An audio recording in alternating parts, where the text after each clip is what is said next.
is when COVID hit India, and Right. you started with the pandemic at a time where there's so much uncertainty in the market Yeah, yeah, about each and every product, and to start a new venture of this sort, that took some yeah. courage. Yeah. So it is in a way, if I look at it from one point, it is honestly um, something that I always wanted to do, and I've been fortunate to have the support of so many good people on social media, people who have come in right today as attendees. These are the people who have encouraged, supported me, and the team, obviously. And every like that we get, every encouraging word that we get so many people who write emails to us saying that thank you, you've helped us. I think that keeps us going. Otherwise, yeah, in the pandemic, A, doing a venture, and B, doing a venture without a revenue stream is the most stupidest thing that you can do. But yeah, we are here doing this. Wow. And do you see anyone else doing this kind of work? Because what you talk about seems to Ah, me like a public interest venture. It seems right. almost like a non-profit. Like you said, there is no revenue stream as of yet, but of course you want to make it Yeah, yeah. uh, profitable in some time. But is there anyone else doing this kind of work? No, right now, see, everybody's doing it in pockets, right? There are people who are financial planners who have blogs who are doing this for ages, and it's not that we are the first ones doing it. It's just that we are being specialized in insurance. Uh, One of the reasons why we are specialized in insurance is because that is the only thing we know, and also that is the only thing that I've done in my past. But it's just that we are focusing on only solving problems for insurance. Apart from that, obviously there have been amazing Facebook groups. I can take some names also, right? Like Asan Ideas for Wealth, and companies like people who have done great work as Jago Investor. These are people I know, and there are obviously a lot of people whom I would not know, or people I can't remember right now. But there have been a lot of amazing guys who have done a lot of great work. It's just that we are focusing on insurance and trying to solve problems which are just about insurance. That's something that will give us more focus, and that will give users also more sharper information and analysis. That's about it. Yeah. Okay.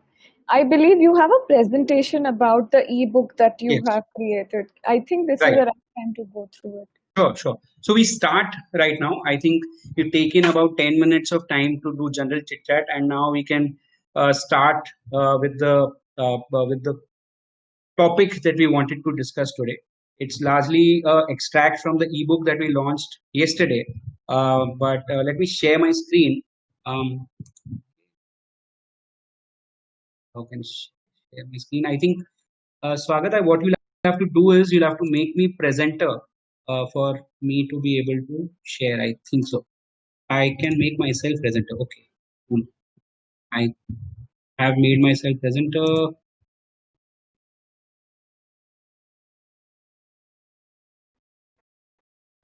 Just give us a moment, guys. Just trying to figure out stuff. It's the first time we're As using we go, Zoho. yeah, as all startups, we learn as we Okay, go. I think I've been able to share my screen. Can Yes, can you see the screen? People, can you write on the one they're second where saying yes. They're saying yes. just say yes on the. Rishabh is saying yes. Ayush is saying yes. A lot of people are saying yes. Okay, awesome. I am also checking this in. Awesome. Thank you. Yes. So that's the thing that we want to talk about. What, when, and how of term insurance. This is something that we wanted to speak about, and that's the topic of today's webinar. We'll take around 20 minutes to go through this presentation, and then I think from 12 to 12:30, and even if required, even more, we can extend beyond that. We'll take all the questions that we've got and take it forward from there. So, what, when, and how of term insurance. We start with what, and these are obviously extracts from the ebook that we've built in the which we've launched yesterday. What is term insurance? I think it's super simple. Most of you guys would know about term insurance. Term insurance is a simple product that gives you and your family actually financial security, right? So typically you are, let's say, taking care of a certain number of members in your family who are dependent on you for their lifestyle or for their dreams or for the financial goals that they have. For example, your child, if you're a parent, is dependent on you for his education, right? Or if it is your parents who are maybe dependent on you for typically, let's say, their daily living expenses, their regular lifestyle, right? So term insurance basically ensures that even if you pass away or you die, there is a good amount of money or fixed amount of cash that goes to your family that ensures that there is a smooth, in terms of their lifestyle and in terms of their life goals, they do not miss out on anything. It's not disrupted, and you have a very, you are able to create and ensure that your family is able to achieve their goals, achieve their dreams, achieve and live a good life even without you. The third point, which is very important, is that this policy obviously does not pay back anything. It's not a money back policy that typically gets sold by insurance agents or by banks. This is a policy which is largely uh, a policy which will give only a corpus to your family if you pass away. It will not give anything out if you outlive the policy, right? So that is an important thing that you should be aware of. It's the world's most efficient and cheapest way to ensure your family's financial security. That's the most important point you should know. And this is a policy, if you are having dependents, there's no better way to get financial security for your family than term insurance. So that's about what is term insurance. Exclusions. This is an important point. And online, there is some kind of misconception, and this is something that we were also kind of bewildered when we saw articles which talked about there being some 7, 8 exclusions in term life insurance. There isn't any exclusion in term life insurance apart from suicide, and suicide also is not covered in the first year. After the first year, all causes of death period are covered under term insurance. So this is something that is just don't read anything online or don't see anything that is specifically saying that there are some 6 exclusions, 7 exclusions. There are no exclusions in term insurance except for the first year exclusion for suicide. The next point is, when do you buy term insurance? So for that, you need to first understand who you buy term insurance for. You buy term insurance for a financial dependent.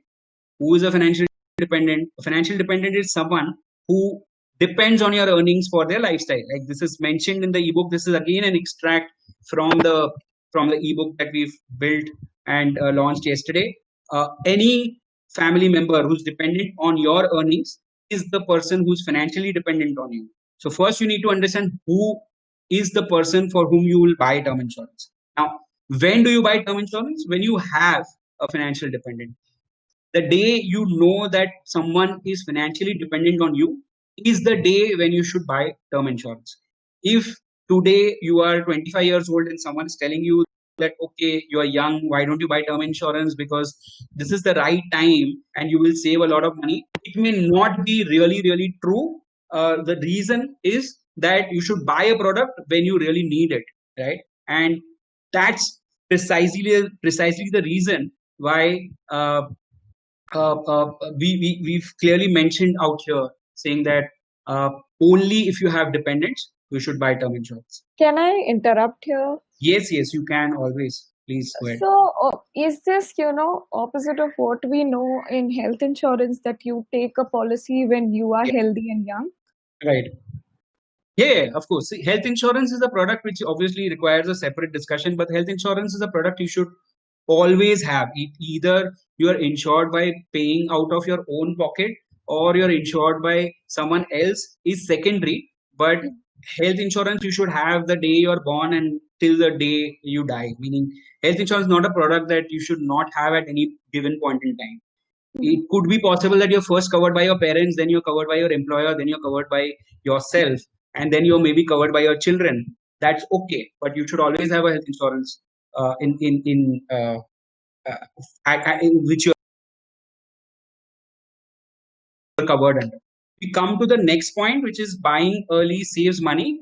We put up an example here, which will give you a good idea about uh, uh, why and when do you buy a term insurance, right? So if you go by pure math, right, if you go by just math, then what happens is that you will see that these are obviously the premium numbers that we put. So the first column that we put is age when you start. The second column is basically talking about the premium, which is an example premium. It's obviously not a real life premium, but what we have tried to show here is that when you start early, you do save money, right? So if you look at it from a cash flow point of view, which is the last column, it talks about if you, let's say, factor in some kind of inflation, right, which is close to, let's say, some flat inflation of 6%, and you look at the amount of premium that you pay for the number of years that you are going to be taking this insurance for, or the number of years that you're paying premiums for, you will see that you can save money by buying insurance early. So we are not saying that you cannot save money by not buying insurance early. All that we are trying to say is that you should buy something only when it is useful for you, right, or it is useful for someone else. So if you're very clear, right, that in the long run you're going to have dependents, and you're very clear about that fact that, let's say, in the next 5 years you're going to have dependents, and this math works for you, okay, that you're going to save like 20% if you buy a policy instead of 30, you buy it in 25, or let's say you're saving another 20%, so 40% if you're let's say having a family at 35 but you're buying a policy at 25. If this makes sense for you, if this math makes sense for you, then buying early does really make sense for people like those. Like, so if you are purely someone who's looking at it from a math point of view, then buying early could save money for you.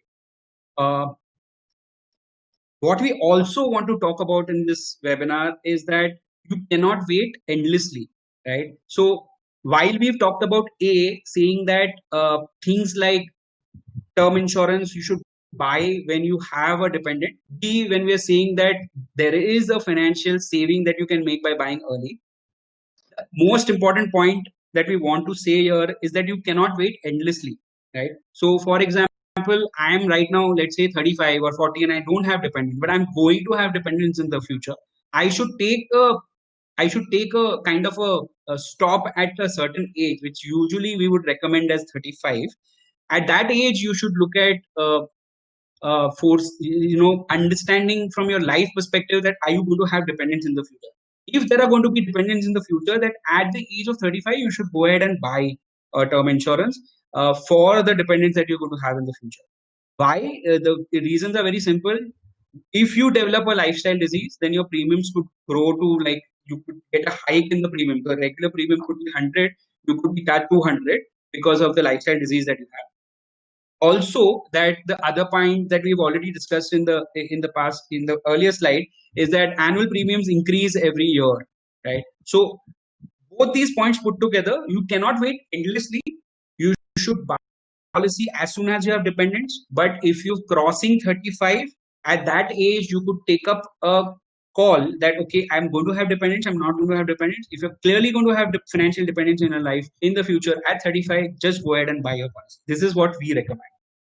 uh, One tip that we typically give to people, if you're having your birthday very close, right, that's something that could be like a psychological milestone, a psychological saving, sorry, that you could look at, right? Because every year when you pass your birthday, your premiums would increase by around 4 to 8% depending on your age.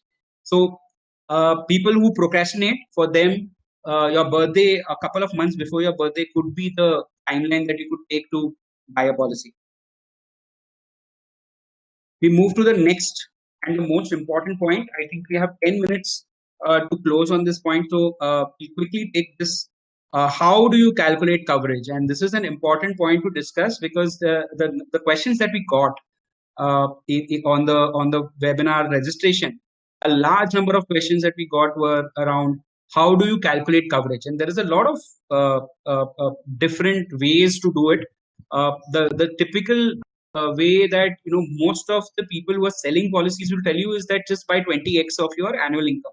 We somehow feel that that's not something that can be force fitted to every person in the world, right? Because everybody has a different financial life, and everybody has different kinds of savings. Everybody has uh, a different kind of backup in their family. A lot of people would have certain assets, right? So from that perspective, it may not really be true for everyone, and hence doing a calculation which is more scientific is recommended. So for from the perspective that the way we've calculated it, we feel that your coverage at any point should be how much you owe minus how much you own, right? What does this mean? It's typically also in a financial jargon language, it's also called something called net worth, right? The negative net worth that you have depending against all the liabilities or all the expenses that you would have in the future, right? It's a term that I've just thought from a figment of my imagination right now. Negative net worth ऐसा कोई term नहीं होता. Uh, what I'm basically trying to say is that you need to calculate your term insurance coverage based on these two parameters. You need to first sit down and look at what is the money that you need to have as a corpus to ensure that all the financial plans and financial goals that your family has are taken care of if you die today, right? And subtract that from how much you own today, right? So let me take this one by one. So first we calculate how much you owe. Now there are three big pieces of uh, uh, uh, calculations that you'll have to do, and three boxes actually that you need to basically look at. Right. The first one is the living expense corpus, which is basically, okay, if I die today and my dependents have to live on their own, and let's say I get completely dependent on my earnings, how do you calculate what is the amount of money that they would need to keep in their bank account, let's say in a fixed deposit or some very very secure fund, to ensure that the interest of that takes care of all the expenses that they have, like the rent, the school fees, the monthly bills like electricity, telephone, whatever, maid driver expenses, regular household expenses, all these expenses. How do you ensure that the interest of a deposit or some kind of secure fund that you've kept ensures that it takes care of these kind of expenses? So the simple calculation of this is first jot down all the expenses that you have today, and like the rent, the school fees, and all these expenses. Don't include your EMI because we'll come to that later. If you have any kind of EMIs, don't include that, but only include expenses apart from EMIs. List them down and divide that by 3%. Now this 3% comes from a calculation which is fixed deposit rate minus tax over, let's say, the next 20 years, right? So we are seeing fixed deposit rates going down. At least that's what I know. From that perspective, we've taken a very conservative number of 3% as the number that you should divide it. So let's say if your living expenses come to, let's say, 75,000, you divide 75,000, divide that by 3%, and you'll get your living expense corpus, which is helping your family to be able to live their lifestyle when you're not there. That's the first part. The second is the Big Dreams Fund, as we call it. The Big Dreams Fund is basically all the big events in your life that you've foreseen for your family. It could be, let's say, your spouse's higher education. It could be children education. It could be wedding expenses. It could be anything which you feel is a very large expense for which you need to develop a corpus. So if I'm dying today, if I die today, I need to have all this money in a bank account to ensure that it takes care of those kind of expenses in the future for my family who's dependent on my earnings. The third, which we are talking about, is all the loans that you have. And these include if there are any personal guarantees that you've given to any in your venture, or to giving a loan to someone. If there is someone who's taken a loan and you've given a guarantee, personal guarantee for it, you could also factor all those things. So all kinds of loans, all kinds of advances that you've taken from family members, all that becomes your major liabilities fund. So if I die today, all these things should be added, and that will ensure that A, all the liabilities are paid, B, all the big dreams that my family has, all the financial goals that my family has are taken care of, and my family is able to live exactly the same lifestyle without any kind of disruption uh, if something happens to me, right? So all these are supposed to be calculated. If you go to our ebook, it also has an example which will give you more clarity on this, right? Then how do you calculate how much you own? Now, how much you own is something that is not a very difficult calculation to do. It's just all your investment savings that you need to basically accumulate and write in a piece of paper or on an Excel sheet. Just do one more thing while you do that, is that ensure that you put some factor on that, because there are certain expenses or certain assets that you will own or certain investment that you own which could have a risk factor in them, which could be volatile, or which could be some things which would, like, for example, if you have a mutual fund or you have investments in equity, those kind of things you should ensure that you put some kind of factor. Now, these are thumb rules that you've tried to put here, like 50%. Take a valuation of all your equity investments, multiply that by 50%. Take savings and cash and FDs. Obviously, these are all secure funds that don't have any kind of volatility. Those you can take at 100%. Gold and residential property, if you're living in that property, you should take it at 0%. You should not factor that, because usually the kind of tradition and the kind of structure that we have in families in India, you don't sell your gold, you don't sell your residential property, so don't include that.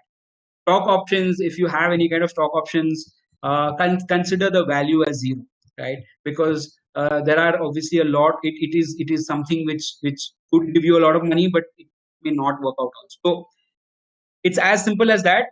What you owe minus what you own. If you minus these two things, that's the value of money that your family needs today to ensure that there is no disruption at all, right? Uh, there can be a question that about inflation, right? So I quickly take that point. While I'm showing this slide, which has the entire calculation summarized into one graphic. We've not included inflation because we very strongly recommend the increasing cover option that is available in most term insurance plans. So most term insurance plans, good term insurance plans, will have something called the increasing cover option, which is where systematically your cover increases every year by a certain percentage. So for example, you can set that my cover can increase by 5% every year, and there'll be a capping that, let's say, your overall sum insured will go to 2x. Usually, if you look at factoring inflation of 5 to 6% over a period of, let's say, 25, 30 years, let's say I am 35 years old and I'm buying a policy till 65. In that case, for 30 years, a multiple of 2.5x is good enough for you to factor inflation in your term insurance. So if you look at taking an increasing cover, it is already factored, right? It gradually increases systematically your cover. It systematically gradually increases your cover. It takes care of inflation, and you also don't end up paying a large premium upfront for something that you need in the future.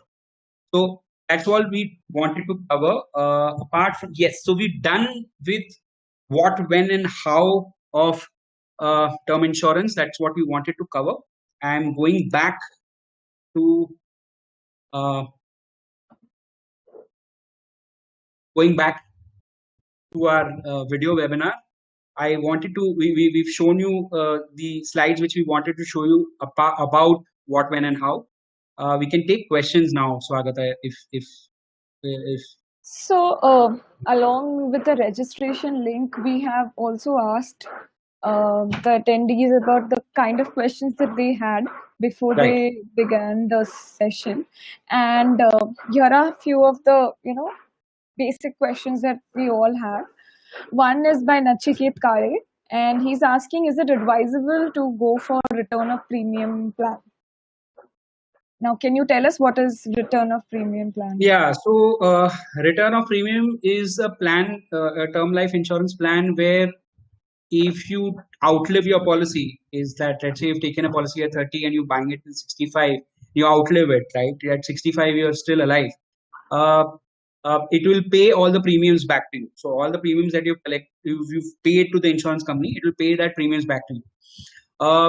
Honestly, our strong view about this is neither does this work from a point of view of uh, uh, any kind of financial math that you'll do, and does not work from even the overall philosophy of why you're buying term insurance. You're buying term insurance because you want to pay a small premium to an insurer to take care of the your financial dependence when you're not there. Looking at it from a point of view कि मेरे को premium वापस मिल जाएगा is not something that we would recommend. And also the fact that it's so expensive, it does not work financially or anyways. So from that point of view, we would not recommend people to go for TROP at all. TROP is the short form of return of premium. Okay. Okay. Some other questions is one is by Joel De Silva. He is asking what should be the length of period of the policy, I'm guessing. Yeah. So what he's asking is that what age should you take a cover for? Meaning what age up to which you should buy a cover? What should be the cover duration? We've covered this in one of the chapters in the ebook, but largely it is a corollary of whatever we already spoke. When you buy a policy, you should buy when you have dependents. You should give up your policy when you don't have dependents. That's as simple as it is. Your term life policy should start when you have dependents and it should end when you don't have dependents. Now, what does it mean when you say you don't have dependents? It's not that your dependents are not there. We're talking about you having the financial freedom and you having the financial corpus that takes care of your family, and a certain number of family members like your children have become financially independent. So once you achieve financial freedom, which is where the corpus that you've been able to accumulate all your life is now enough for all future expenses to be taken care of, and it also takes care of all the goals that are still, let's say, to be taken care of again. Both these things, if are taken care of by the corpus that you've created, that day you should stop your term life insurance policy. So, for example, even if I bought a policy till 65, and for some reason I've got some massive wealth, right? Someone gives me a lot of money, and now today when I look at it, maybe if I'm even at 50, I'm now having enough funds to take care of all the sorry. If now we are able to take care of all kinds of financial I'm able to take care of all kinds of financial goals that I have in the future and all liabilities, all expenses. In those cases, basically you can ensure that you can basically stop the policy that you have. So long story short is you should start your policy when you have financial dependence. You should stop your policy when you're financially having enough corpus to take care of all your expenses, all your liabilities in the future, right? Okay. Yeah. So the third question is by Shreyans Gothi. He's asking about term insurance at the age of 57. Is it advisable? And whole life term insurance, is it advisable? I think a part of this question you've already answered, but if you... Yeah. So you should buy a term insurance when you have financial dependence. So at the age of 57, if you have financial dependence and you don't have enough corpus, you do both the calculations that we spoke about. And if both these things are not matching, you may have to buy a term life insurance. It is going to be super difficult to buy a term insurance at 57 because most insurance companies will find giving a term insurance at that age to be very complicated, very tricky. Also, the premiums will be very, very high. So if you look at both these points, it is going to be tricky for you to buy term insurance. But if the need is there to buy term insurance, which is from your calculation of the corpus that you need and that you have financial dependence, then you will have to go and buy a term insurance. The other question, I missed the other question, Swagata. There was some other... whole life term insurance, is it whole life term insurance. So this is something that we've covered in the ebook. It's very interesting, and a lot of people actually, this is something that we've learned from our customers. Meaning, wherever I was part of a lot of organizations, is that if you do financial maths of taking a cover till, let's say, the age of 99, it can work for a lot of people, right? So I have something to show. I can maybe start. I can share my screen to show that screen. 1 second. So this is the calculation, right? So if you buy a cover up to 99, I'm assuming that you can see my screen. It can really work for a lot of people, right? This is a math that a good friend that has helped us do, who's also there on this webinar. Kiran, thank you for this. So let's say if there is a person called Mr. Kumar who wants to buy a 1 crore cover and he is 30-year-old and he wants to buy a cover till 99 years. Will it help him or not help him? This is a calculation that you've done, which basically says that if you buy a regular premium policy, and these are live premiums that we've taken from actual insurance plans. If the premium is 28,176 and you're covering, let's say, till 99 years, and if the person, Mr. Kumar, passes away at the age of 85, the return of the premium that the family will get is 5.42%, right? Similarly, if someone buys a policy, let's say with a limited premium of, let's say, limited pay premium, which is basically paying premium for, let's say, a lesser period than you're taking the cover for. So let's say I'm paying premium for, let's say, age till age 60, and the same person, Mr. Kumar, buys a policy at 30, pays premium, decides to take a limited pay option, which allows you to pay premium till 60 but get a cover till 99. In that case, if Mr. Kumar passes away at the age of 86, then the kind of returns that it generates is around 5.33% per year, which is something that can be interesting for a lot of people, may not be interesting for a lot of people. So the way we have looked at it is, we feel very strongly that uh, you should not buy a term insurance beyond 65, which is when you have which is when you till you have your family members dependent on you, or you have earnings that your family members are dependent on. Beyond that, if you're looking at cover only if this math works for you, it is something that you should look at, right? Apart from that, you should not look at these kind of calculations if you are very clear that you want to have only an efficient policy which takes care of financial needs. This is something that can work for people who are looking at it कि मुझे पैसा वापस चाहिए.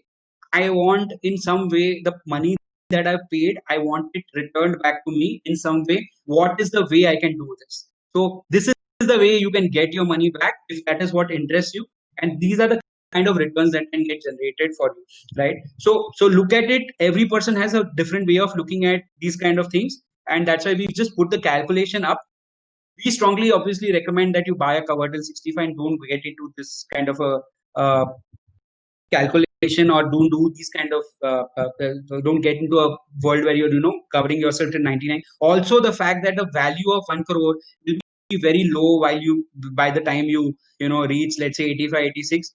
Today, if you're 30, for 55 years is going to make that 1 crore value almost like 4-5 lakh rupees. So it's anyways not going to be very huge amount for your family. So take a call based on A, the calculation that you put in the ebook, and B, based on whether that value really matters at that time. Okay.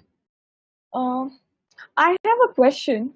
I had, the first time I heard about a term insurance policy or whether I wanted one was during, the tax, when I had to fill up my, as a tax saving device more than anything else. Right. I just knew that there is this exemption that I can avail if I have a term insurance policy, and maybe a lot of people in their 30s are just looking at it from a tax saving point of view.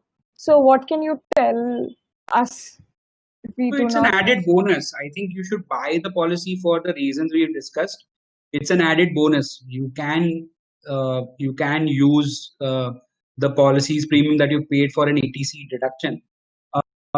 Having said that, if you look at the premium that you are going to pay anyways, is not going to be very high. So it's not going to take care of the 1.5 lakh, 2.5 lakh, 2 lakh, whatever is the limit that you have. It's going to be a very small amount in the overall scheme of things. But yeah, it's an added bonus. It also gives you the ATC benefit. Okay. And it's an incentive to get a... Yeah, it's one incentive, yes. Then the next question we have is from Nikhil Harish Kataria. He's asking, can we opt for any company's policy and not only LIC, HDFC, ICICI, in case we are very sure about the declarations given while filing the insurance form and the exclusions part of the policy? Yeah. Yeah, so this is a very important and interesting question. We usually depend on only large brands. That's obviously something which is very psychological, it's very personal also. So if you have the personal comfort of buying a policy from an unknown brand, honestly, based on the regulations that we have in our country, and what you just mentioned, which you said that you made all the declarations, you've ensured that you've given all the information to the best of your knowledge, and you've understood the exclusions. There's no way you're not getting, no way you're not going to get the claim. Your family is not going to get the claim. They are going to get the claim. Experience could be here and there depending on the company that you choose. So obviously, you should try to find out as much as possible about the experience that the organization that you're buying policy from is giving to customers. It's slightly difficult to get that kind of information, but having said that, the answer to this question is there's nothing to worry about.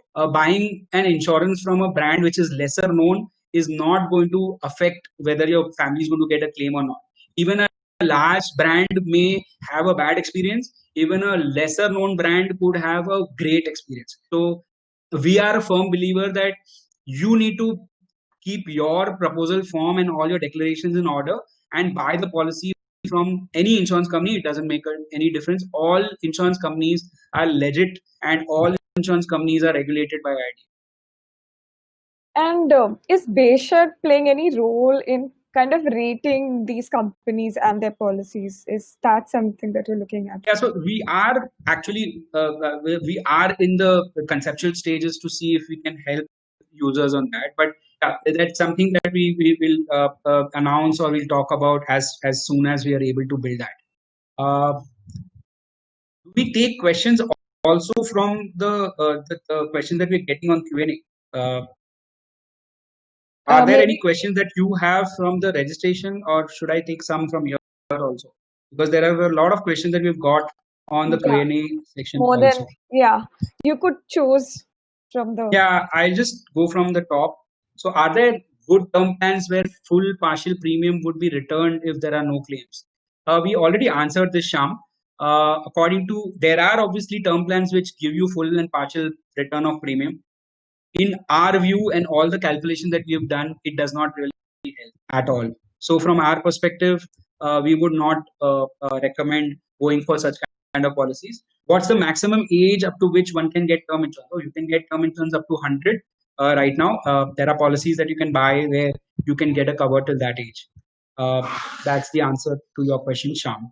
Going down. If we look for term insurance, whether we should opt for critical illness, though I have no major illness. So you can't buy a critical illness when you have an illness. You will not get it. That's the first point, Shashikant. The second point is that whether you should opt for a critical illness rider, then in that case, the important point that you should be aware of. Swagata, you're scrolling down and I'm not able to read the question. Hold on. So if you're looking for term insurance and whether you should look for a rider, the analysis that we've done and we put it in the ebook also is that you should look at a standalone critical illness policy also and compare that with the rider that you're getting. Most of the times, a standalone rider will be more comprehensive, will give you more better covers. If you're wanting to solve the problem of critical illness as a problem or financial problem that you want to solve for, it is better to go for a standalone specialized critical illness policy rather than a rider. That's what's been our analysis when we were looking at comparing both of these. Okay.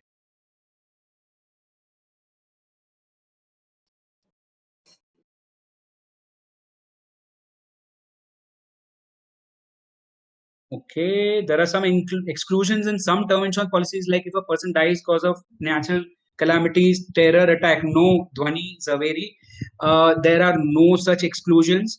I'm sorry. there are certain articles that are there online which will tell you this.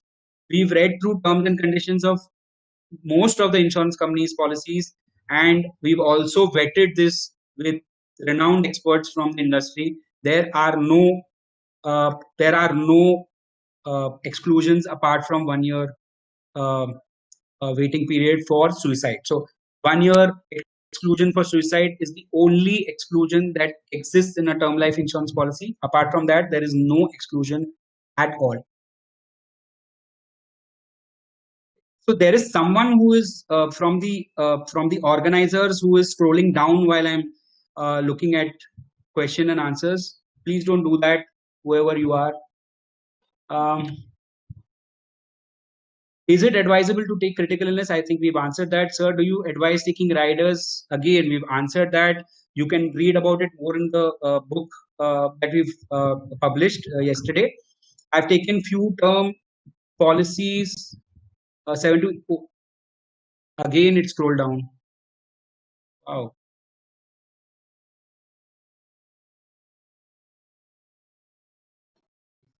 Why is this happening?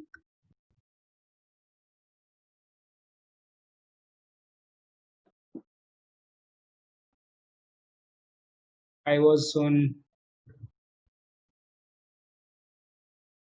Sir, do you advise? So we are talking about 7 to 8 years. I've taken a few term insurance policies 7 to 8 years ago from 3 insurers. What can I do if I believe I have disclosed some inconsistent information in these policies? Shashank Kharkade. Uh, if you've made any disclosures which are inconsistent information, honestly, the only way to solve for this is either you inform the insurer about it, or you will maybe have to cancel those policies and buy new policies. These are the only two ways to solve for this. Try to see if the first one works, which is by making a disclosure that okay, these are the areas where I should have made better disclosures.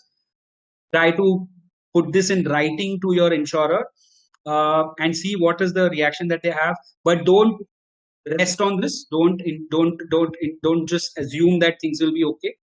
I would strongly recommend that you go ahead and you give that information to your insurer.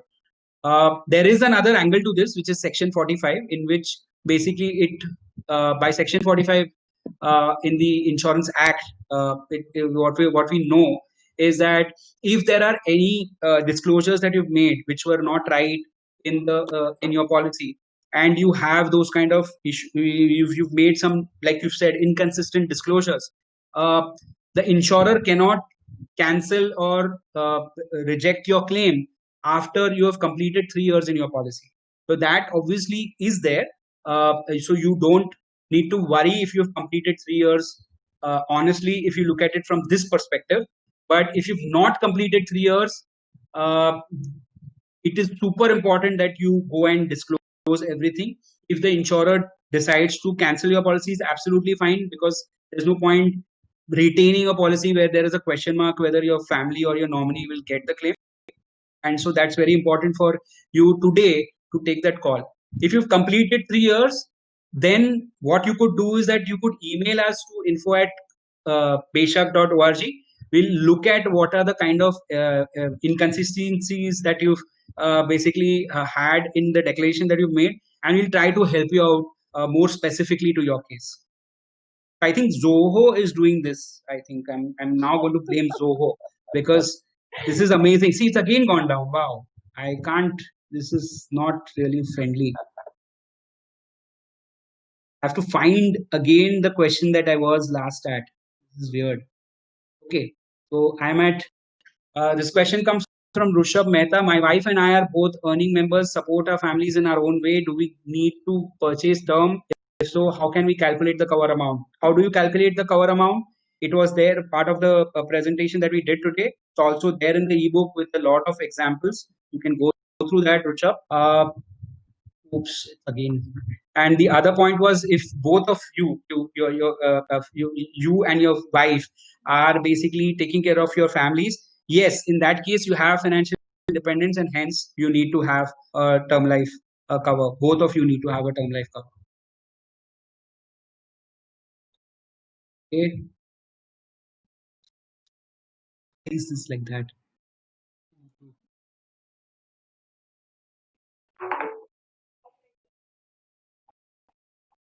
Okay.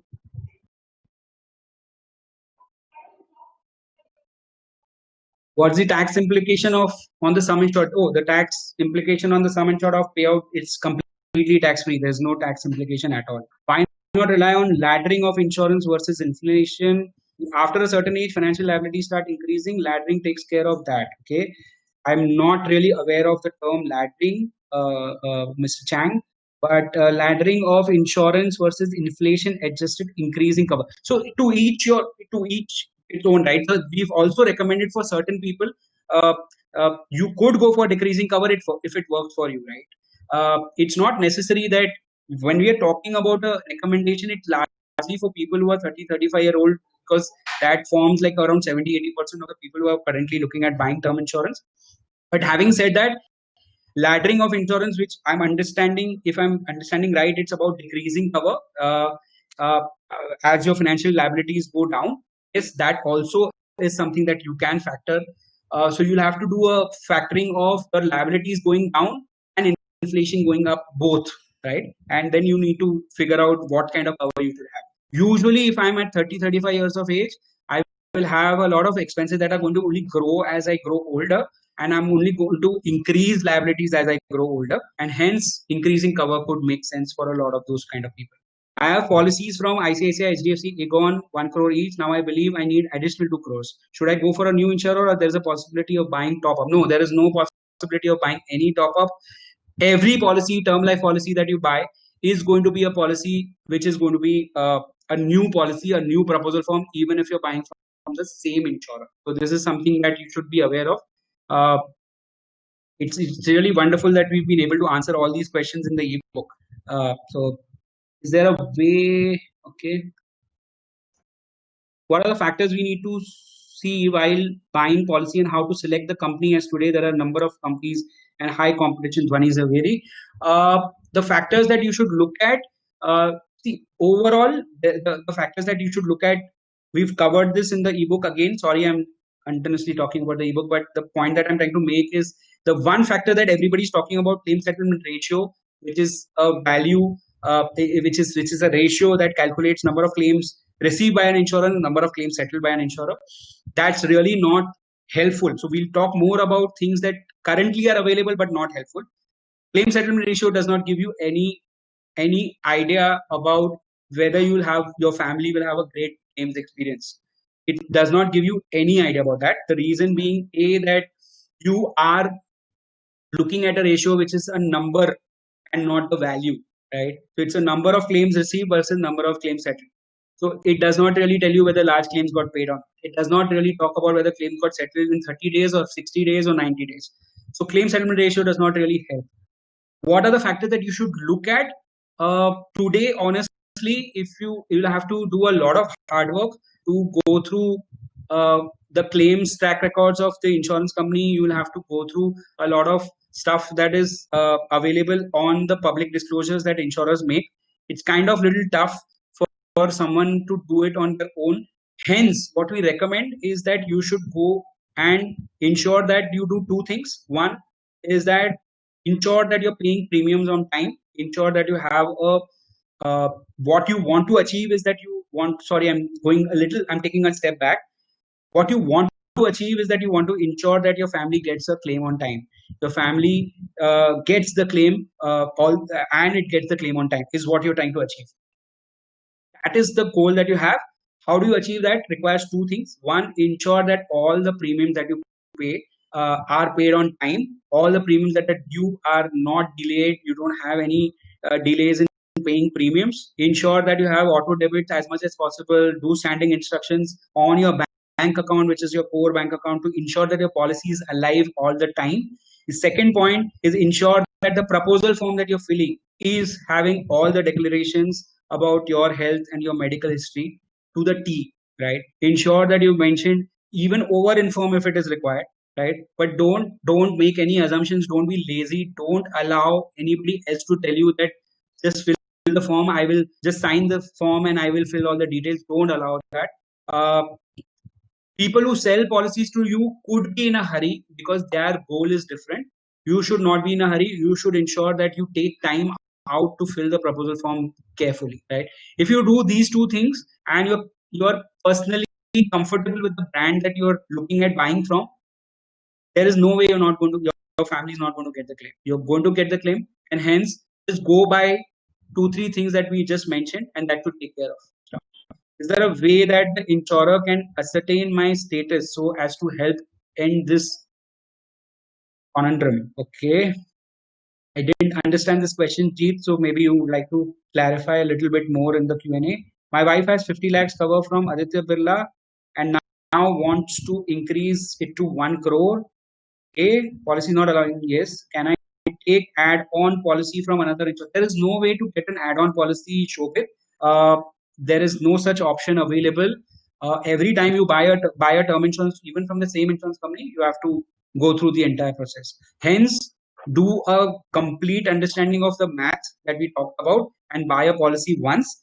Also take increasing cover to ensure that you have a cover that keeps increasing on a year-to-year basis and hence takes care of your increasing needs for a term insurance cover. I'm 33-year-old. I've bought an incorrect drop policy 3 years ago. Should I cancel this and take a new policy without drop and lesser term? Yes, I would recommend that, Avinash. Is it advisable to cancel the policy because yes, you should cancel the policy. Every financial planner in this world who's a good financial planner will always recommend that it's better to withdraw from whatever wrong decisions that you've taken than to live with that. Never do that. Okay. Swagat, but cover up to 99, the value of 1 crore will not be 1 crore when when the person reaches 90, right? When you adjust inflation. Absolutely right. The calculation of time value of money. So I also mentioned about this, Swagat, that the value of 1 crore will go down by the time you reach 80, 85. But even putting that into consideration when you're looking at rate of returns, it is giving a reasonably good rate of return. Rate of return does take into consideration time value of money is at least what I understand. From that perspective, if those rates of return help you, then you can look at 99. If they don't look interesting to you and you have better places to put money and take care of your family and give them better returns, which is basically looking at the 30 or 35-year-old time that you have, then you should look at those policies. We put the rate of return specifically for you to be able to compare with other kind of products that are available in the market, right?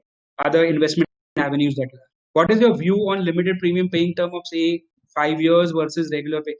This, Pratik, has been covered in our in our ebook. For everyone who's buying a policy, it could work very differently.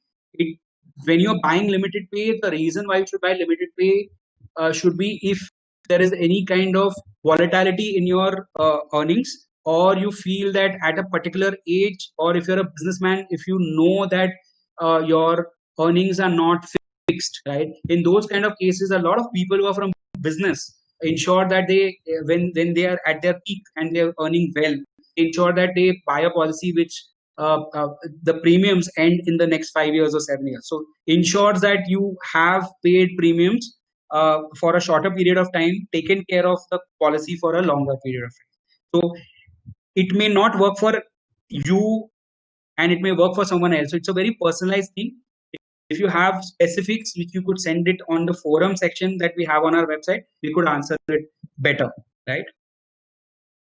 A lot of other questions. So we've reached 12:30.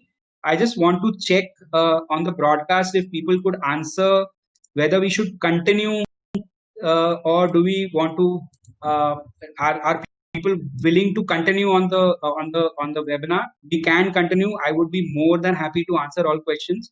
If we get a good number of people saying yes, we continue them, continue answering questions. If there are lesser number of people who are saying yes, then what we could do is that we could answer these questions separately on the forum.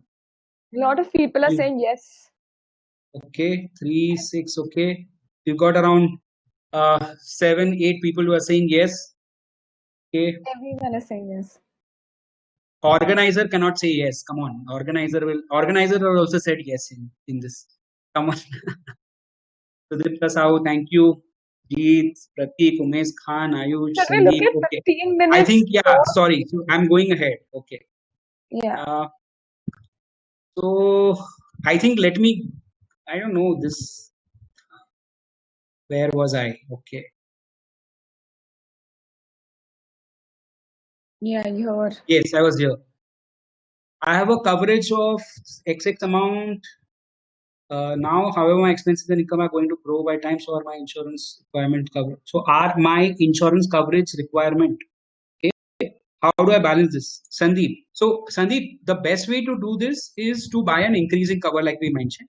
That is the one way to do this. What you do is when you buy a policy, you look at what are the options available with various insurers which give you an increasing cover option. There are a lot of insurers which give you an increasing cover option up to two times your sum insured. There are some insurers which give you lesser, and there are various insurers which give you customization of what percentage of increase of cover you want. So it's a lot of customization that is possible. What you should do is that you should understand your needs and find a policy which caters to your requirements. The other way to do it obviously is that look at milestones. Whenever there is a life event that happens, which is like you get married, you have a family, or you have a promotion, and you bought a house. At those times, you could review your cover and also upgrade your policy. That's the other way to do it. But obviously, like we've already mentioned, at those times you will have to go through the entire process of buying a policy, which is requires a medical test, which requires you to fill forms, give documents, everything. So increasing cover can help you systematically increase your cover. Also, the premiums would be lesser if you do any kind of math versus buying life event versus life event based policies. Okay, this is very annoying. Zoho keeps going down. Okay. Good afternoon, sir. Thank you for the opportunity. I have slightly different question. Being in my 20s, I have seen a stigma associated in buying term and life insurance policy in that sense that you receive flag from your elders in buying insurance. The dependents receive money only on that. They have probably been brainwashed by agents. Our insurers and other intermediaries trying to tackle this problem, spread more awareness. Need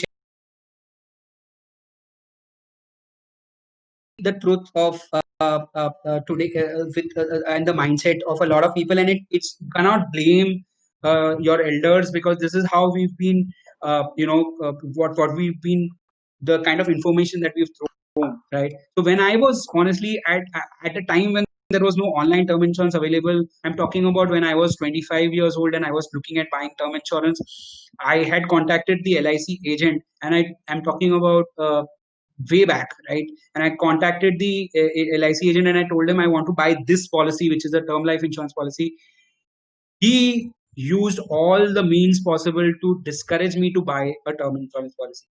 And you have to understand one thing is that term insurance and insurance that you're buying is something that you're buying for your own, right? And at that time when I was looking at it, I also saw that okay, this is a policy that nobody is going to sell to me. This is a policy that I have to buy on my own, because it is maybe not in the scheme of things of an agent to sell. Maybe they're not making enough money out of these policies, or for whatever reason they've trained in a specific way, or whatever philosophy that they have, they're not selling this policy, but it makes sense in my scheme of things, so I should buy the policy.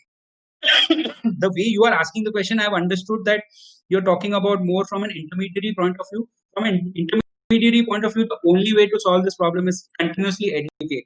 Uh, Keep educating your people, keep sending analysis to them, keep sending information to them, which helps them get a better understanding of insurance. Insurance is all about covering risks and not getting money back. Should we buy the policy online or go through agent? It does not matter. Honestly, it does not matter, Swagat. Buy the policy from wherever you like, from an agent or from online. Just compare the premiums. There could be some advantages of buying the policy online.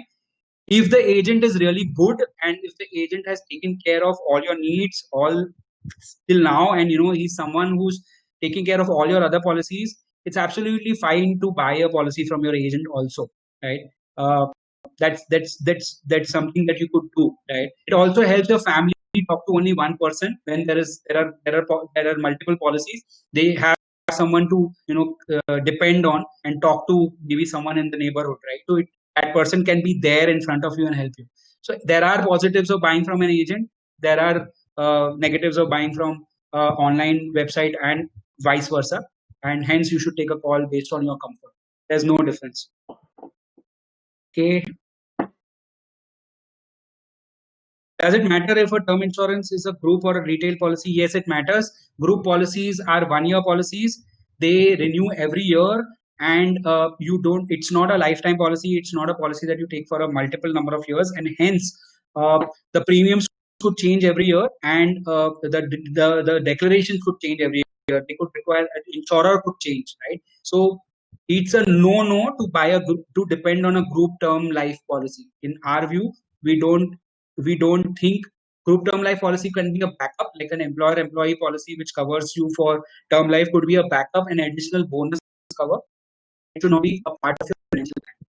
Instead of a one term policy, can you buy two? Is there benefit or disadvantage? Once you give declarations right, once you've ensured that you've taken a right coverage, there is no need for you to buy two policies. There's no point having your family to run behind two insurers instead of one. So our recommendation is just go for one insurer whom you are comfortable with. Okay. Have I reached the end? Okay, no. Is the coverage of term life within India, or is it it covers you for worldwide, Joel? There is no limitation, geographic limit to the policy. It's covered across the world. As per current lifestyle and our habits, we should go for, yes, you should go for critical illness, Shashikant. The reason you should go for critical illness is the reason you've given, current lifestyle and habits. A lot of people say this, and if you go online, you'll know this, is that, and search, is that we may live longer, but live with a disease, right? The way medical science is progressing, we will be kept alive, but possibly with some kind of a critical illness, right? So from that perspective, your earnings capability can go down. Your expenses could could rise because of medical expenses could rise, and your dependents could then hence suffer, right? Because you have lesser money to you have a lesser amount of corpus left with you because of all these three things. So having a very good health insurance policy and having a good critical illness policy is recommended. If the base policy is of a fixed cover, then how can one enable increasing cover option? You cannot enable it. When you buy a policy, Pratik, at that time you can take an increasing cover. It is important to check rejection ratio before buying a policy.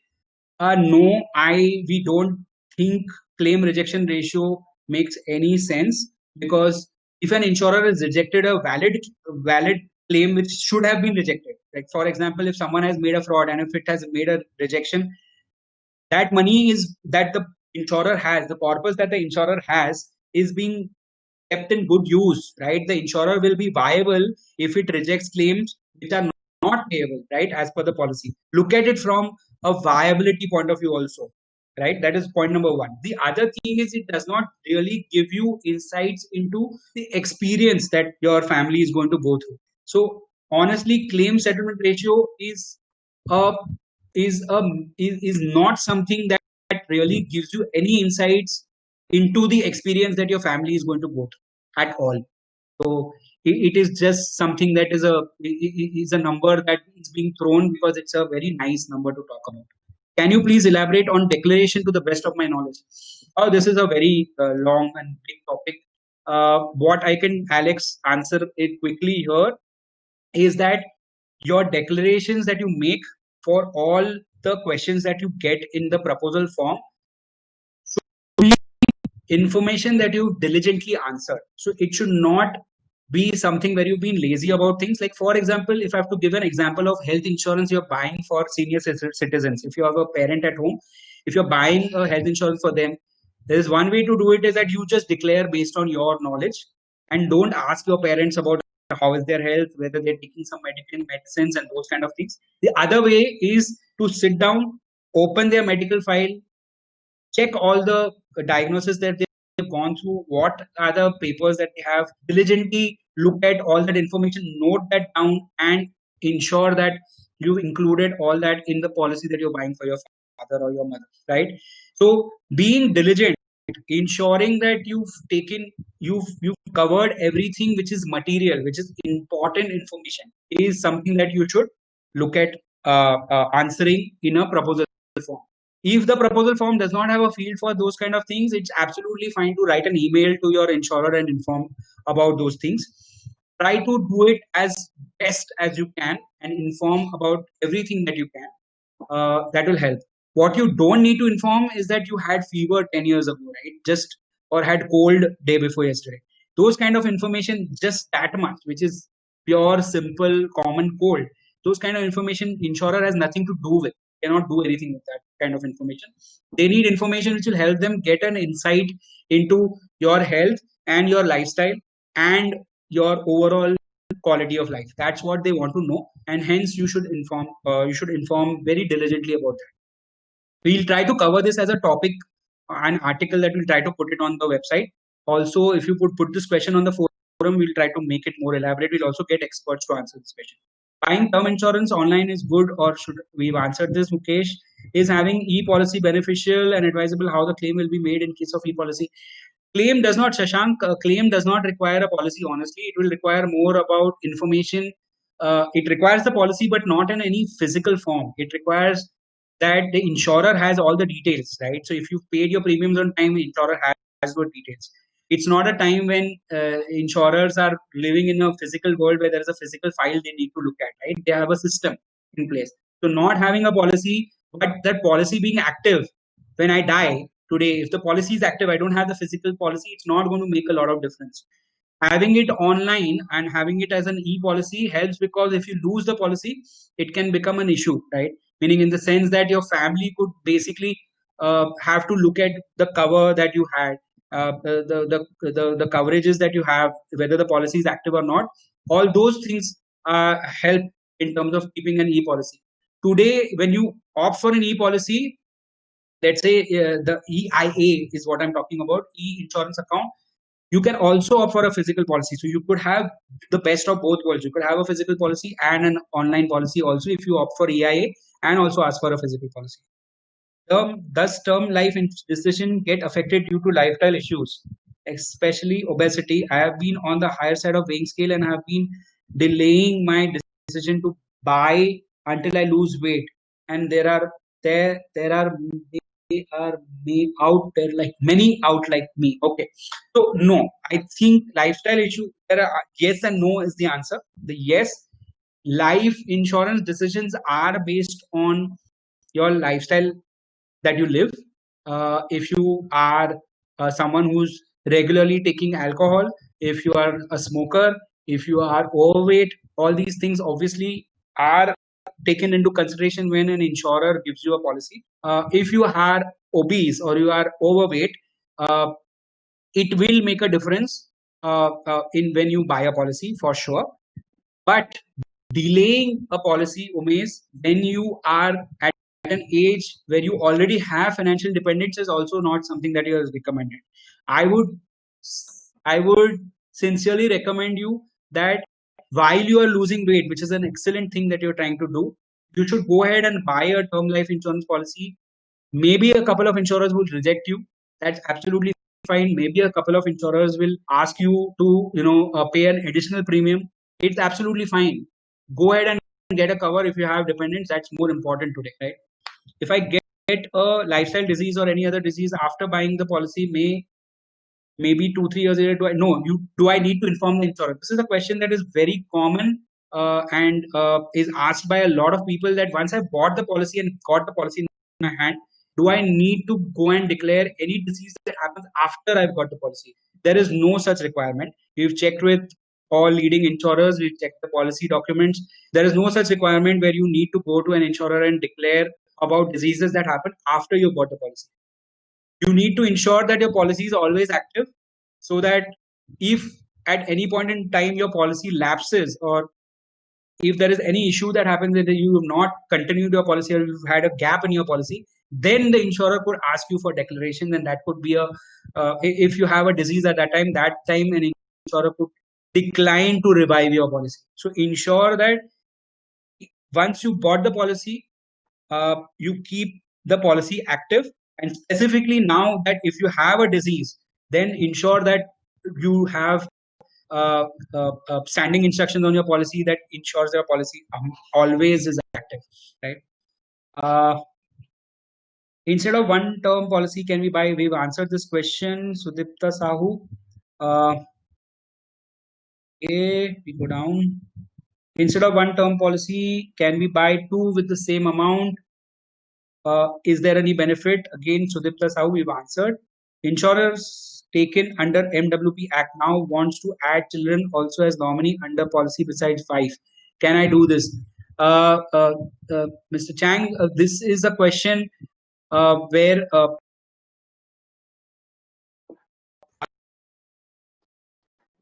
any changes in a addendum that you've signed while you're buying a policy for MWP Act. Once you've done you've taken a policy with an MWP under the MWP Act, you are not in control of your policy. Your job is now only to pay premiums. The claim is going to get paid to your wife. You cannot change it now. There's no way to change it. My term plan was postponed by insurer. I'm to try in another 6 months. Can I try with another insurance company in the meanwhile? Rohit Dingra. Yes, you can try with insurers. Postponement honestly is in most cases a decline. So don't wait. I would not recommend you wait. You go ahead and buy a policy with some other insurer. Are insurance companies rejecting term life policies if someone has been infected with COVID-19 in the past? Is it true, Shashank? Yes. Unfortunately, if there is if someone has been a COVID-19 positive in the past and he will ask for a policy, there is a declaration that you're supposed to, when you're filling the proposal form, there is a declaration that you're supposed to give about you being infected by COVID-19 in the past or not. And from what I know, in most cases, and insurers are rejecting these policies. It has been worse in the early stages when it was April, May, June. It has reduced a bit now. So a lot of insurers are now looking at more details about the reports and the infection that you had, also doing further tests. So some insurers are also offering policies to people who are COVID-19 positive, but you'll have to go step by step and find through multiple insurers, and then you'll be able to find which insurer gives you a policy. Be very, very clear when you're talking to people who are selling you the policy. Tell them about this and ensure that you made those declarations very early on so that you don't waste a lot of time, right? You don't go through the entire process and then get to know that the insurer would have not given you the policy. Try to see as much as possible. You inform to the insurer as early as possible and try multiple insurers. I'm sure there will be insurers who look at it scientifically and more pragmatically. And sorry, I've been speaking for so long, so I've got tired. So no problem. You need to look at it from a point of view that you will be able to find some insurer or the other who will give you the policy. So keep trying, and you'll be able to find an insurer. If you're facing difficulties, we are there on the forum. Please go ahead and ask questions on the forum. Most of the times, forum questions are answered in less than 6 hours, which is an amazing thing. Thanks to all the experts who keep answering questions on the forum tirelessly. Naran Parmar, what are all main checkpoints while buying a policy online?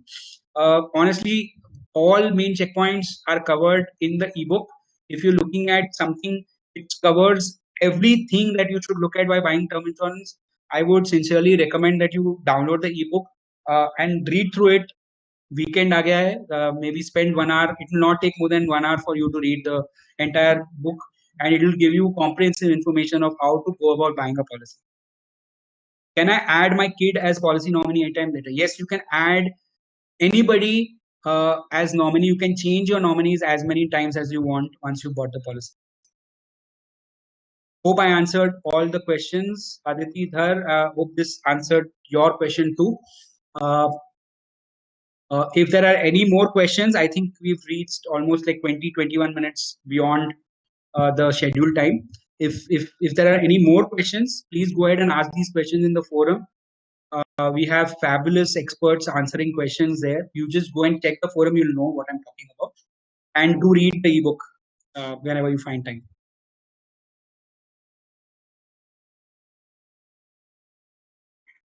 We will keep. So Aditi has asked one more question: is that can we have another webinar on health insurance? So I am super excited to do as many webinars as you want. This is why we've started Beshak. We will create some format where we start doing more webinars in the future. This is one of the many we'll do. So Swagata, do we call it a day? I think, yeah, this is a good. I think you look visually tired to me. I'm so sorry. I had a very early morning Insurance on a Saturday morning. No, Not something that you want to talk about. it's a flight that I can blame. And I think Yeah, it's a good yeah. point to end because there are people asking for more such webinars. So it definitely, this session has shown that there's so much interest and so many questions, and your ebook is a step in the right direction in answering many Right. of these questions. Right. So, thank you for writing. Yeah. So how many people are still there? I'm just checking. Some 35. 26 people. 26 is what I can see. Just one question to all of you: how many of you have downloaded the ebook? How many of you have checked the ebook? Can you answer on the Q&A if it's okay?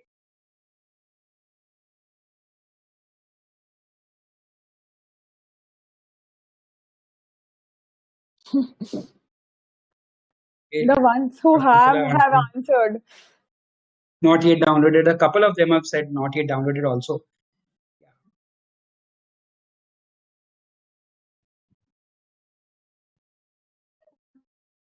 Okay. Cool. Thank you so much for all the people who have already downloaded the book. Hope you like it. Do send us information. Any feedback that you have about the ebook, do share it with us on the forum, on info@beshak.org, or on Twitter or Facebook, wherever you find us. It would be awesome for us to be able to get information, good, bad, ugly. Please do share a lot of feedback about whatever you are experiencing with Beshak. Anywhere, right? It could be the ebook, it could be the website, it could be the forum section, it could be our videos. Thank you very much. I think we'll end it here. Yeah, anything else that you want to add, Swagata? Nothing from my side. Nothing? Okay, thank you. Thank you very much. I'm ending the webinar.